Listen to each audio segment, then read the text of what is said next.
बिस्मिल्लाहिर्रहमानिर्रहीम। अस्सलाम वालेकुम। खुश रहें, आबाद रहें। पाक परवरदिगार आला मोहम्मद व आले मोहम्मद के सदक़े में आपके रोज़ी रिज़्क़ में बरकत और इजाफ़ा अता करें। मोहम्मद व आले मोहम्मद के सदक़े में आज जो मैं रेसिपी आपसे शेयर करने लगी वो है बंद कबाब। बंद कबाब बनाने के लिए जो कमर्शियल तरीके से मसाला तैयार किया जाता है वो उस तरीके से मैंने ये मसाला लिया है। उसमें मैंने 3 पाव के करीब मैंने, या इसको आधा किलो ही कह सकती हूँ कि आधा किलो के करीब मैंने चना दाल ली है। उसमें 3 अदद मैंने आलू शामिल कर दिए हैं और ये गोल मिर्चें शामिल की हैं। हाफ़ टी स्पून मैंने हल्दी पाउडर और नमक अपनी ज़रूरत के मुताबिक शामिल किया है और हाफ़ टी के करीब मैंने अदरक लहसुन का पेस्ट शामिल किया था। वो भी मैंने इसमें डाल दिया ताकि दाल की तो जो स्मेल होती है वो ख़त्म हो जाए।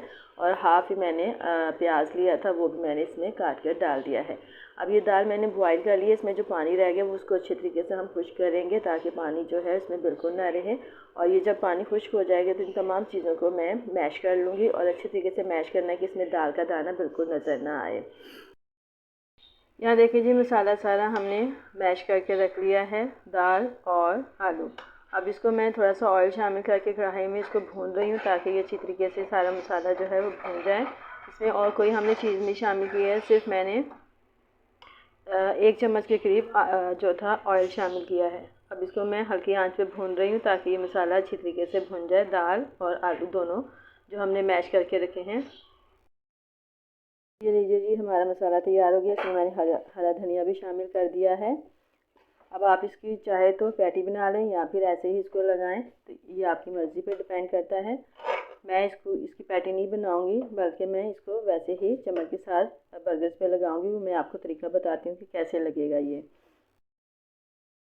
बर्गर्स को अब सेकने लगे हैं। थोड़ा सा हमने ऑयल बस तवे को ग्रीस किया है और उसके ऊपर ये देखें, अब बर्गर को काट करके बन को उसको हम थोड़ा एक साइड से थोड़ा सा फ्राई कर लेते हैं, हल्का सा सेक लेते हैं। अब दूसरी साइड में इसको सेकेंगे और इसी तरीके से तमाम बन हम जो है सेक के रख लेंगे और इनमें जो हमारा हमने मसाला तैयार करके रखा है वो शामिल कर देंगे। गार्निश के लिए हमने सैलेड जो बनाई है उसमें है खीरे काट लिए हमने, बंद गोभी है, ये गाजर कद्दूकस करके रख ली है।